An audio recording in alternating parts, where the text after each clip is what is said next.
Chapter 48. They slowly walked back to camp. The tall man was the Texas Attorney General, the chief law enforcement officer for the state. Stanley's lawyer was named Ms. Marengo.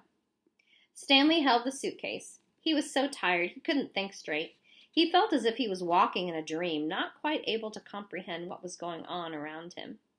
They stopped in front of the camp office. Mr. Sir went inside to get Stanley's belongings. The Attorney General told Mr. Pendanski to get the boys something to drink and eat. The warden seemed as dazed as Stanley. "You can't even read," she said to Zero. Zero said nothing. Ms. Marengo put his hand on Stanley's shoulder and told him to hang in there. He would be seeing his parents soon. She was shorter than Stanley, but somehow gave the appearance of being tall. Mr. Pendanski returned with 2 cartons of orange juice and 2 bagels. Stanley drank the juice, but didn't feel like eating anything. "Wait!" the warden exclaimed. "I didn't say they stole the suitcase. It's his suitcase, obviously, but he put my things from my cabin inside it." "That isn't what you said earlier," said Ms. Marengo.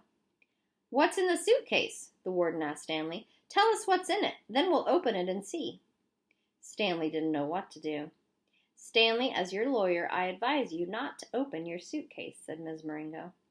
"He has to open it," said the warden. "I have the right to check the personal property of any of the detainees.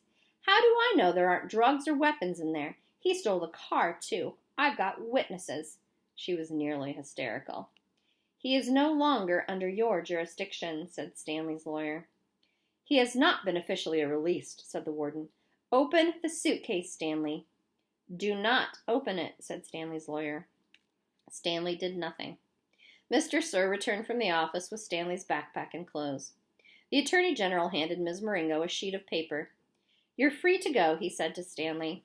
"I know you're anxious to get out of here, so you can just keep the orange suit as a souvenir. Or burn it, whatever you want. Good luck, Stanley." He reached out his hand to shake, but Ms. Marengo hurried Stanley away.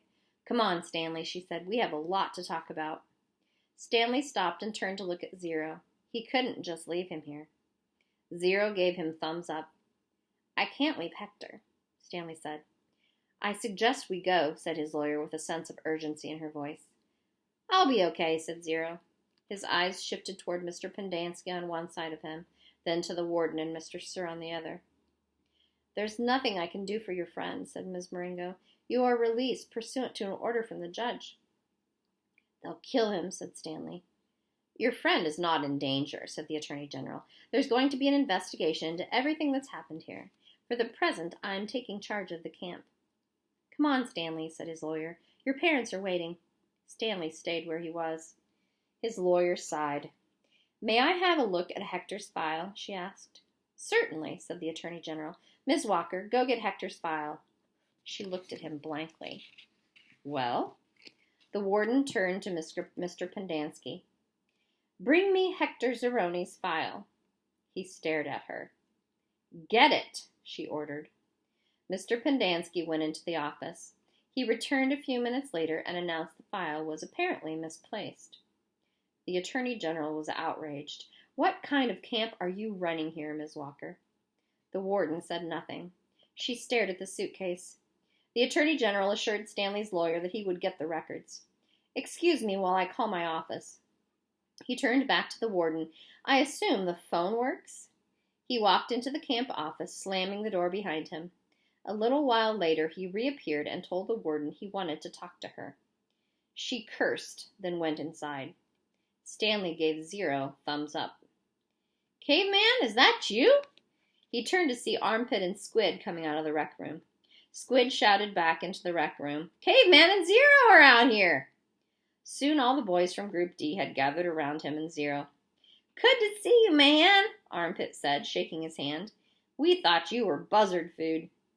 "Stanley is being released today," said Mr. Pendanski. "Way to go," said Magnet, hitting him on the shoulder. "And you didn't even have to step on a rattlesnake," said Squid. Even Zigzag shook Stanley's hand. "Sorry about, you know." "It's cool," said Stanley. "We had to lift the truck clear out of the hole," Zigzag told him. "It took everybody in C, D, and E. We just picked it right up." "It was really cool," said Twitch. X-Ray was the only one who didn't come over. Stanley saw him hang back behind the others a moment, then returned to the rec room. "Guess what?" said Magnet, glancing at Mr. Pendanski. "Mom says we don't have to dig any more holes." "That's great," Stanley said. "Will you do me a favor?" asked Squid. "I guess," Stanley agreed, somewhat hesitantly. "I want you to—" He turned to Miss Moringo. "Hey, lady, you have a pen and paper I can borrow?" She gave it to him, and Squid wrote down a phone number, which he gave to Stanley. "Call my mom for me, okay? Tell her I said I was sorry. Tell her Alan said he was sorry." Stanley promised he would. "Now you be careful out in the real world," said Armpit. "Not everybody is as nice as us." Stanley smiled. The boys departed when the warden came out of the office. The Attorney General was right behind her. "My office is having some difficulty locating Hector Zeroni's records," the Attorney General said. "So you have no claim of authority over him?" asked Ms. Moringo. "I didn't say that. He's in the computer. We just can't access his records. It's like they've fallen through a hole in cyberspace." "A hole in cyberspace," Ms. Moringo repeated. "How interesting. When is his release date?" "I don't know." "How long has he been here?" "Like I said, we can't—" "So what are you planning to do with him? Keep him confined indefinitely, without justification, while you go crawling through black holes in cyberspace?" The Attorney General stared at her.